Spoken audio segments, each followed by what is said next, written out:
তাদের সন্তানকে স্নাতক পর্যায়ে পড়ানোর জন্য এলাকায় গ্র্যাজুয়েটের সংখ্যা বাড়বে। একমাত্র আমাদের অধ্যবসায়, আমাদের চেষ্টা এবং আমাদের ইতিবাচক দৃষ্টিভঙ্গির কারণে। নোয়াখালী অলরাউন্ডার টিভি, দৃষ্টি জুড়ে বৃহত্তর নোয়াখালী।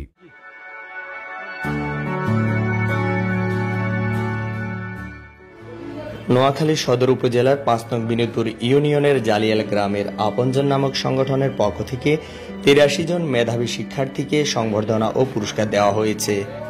সম্প্রতি জালিয়াল গ্রামের সামাজিক সংগঠন আপনজনের মেডিকেল, বুয়েট, ঢাকা বিশ্ববিদ্যালয় ও প্রযুক্তি বিশ্ববিদ্যালয় সহ দেশের সর্বোচ্চ বিদ্যাপীঠে স্নাতক ও স্নাতকোত্তর অধ্যয়নরত শিক্ষার্থীদের সংবর্ধনা দিয়েছে। এই গ্রামের সন্তান বিশিষ্ট শিক্ষানুরাগী শরীফুল্লাহ বাহারের সভাপতিত্বে ও বেসরকারি সংস্থা বন্দনের পরিচালক আমিনুজ্জামান মিলনের সঞ্চালনায় প্রধান অতিথি হিসেবে উপস্থিত ছিলেন এমসিসি বাংলাদেশের সাবেক country director Derek D Silva, বিশিষ্ট ব্যবসায়ী ও সমাজসেবী গোলাম জিলানী দিদার, বিশিষ্ট ব্যবসায়ী ও জালিয়ালবাসী আনোয়ারুল আজিম লিটন সহ স্থানীয় ইউপি সদস্যগণ সহ স্থানীয় গণ্যমান্য ব্যক্তিবর্গ।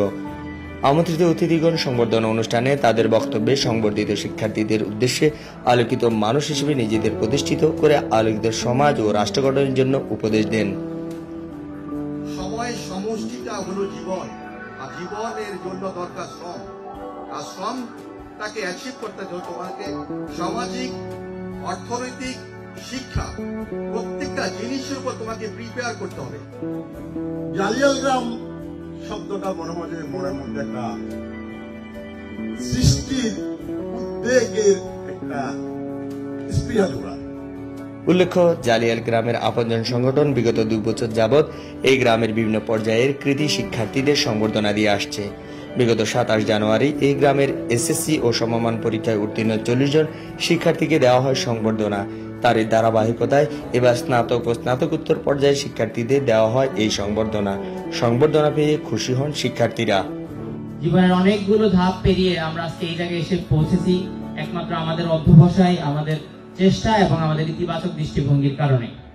বড়রা যেদিকে যায়, বড়রা যদি ভালো কিছু করে, ছোটরা কিন্তু সেটাই শিখবে, সেটাই আত্মস্থ করবে। একটা সম্মাননা, সংবর্ধনা, এই জিনিসটা হচ্ছে সবাইকে, এই গ্রামবাসীকে উদ্বুদ্ধ করবে তাদের সন্তানদেরকে আরো ভালোভাবে পড়ানোর জন্য, তাদের সন্তানকে স্নাতক পর্যায়ে পড়ানোর জন্য এলাকায় গ্র্যাজুয়েটের সংখ্যা বাড়বে।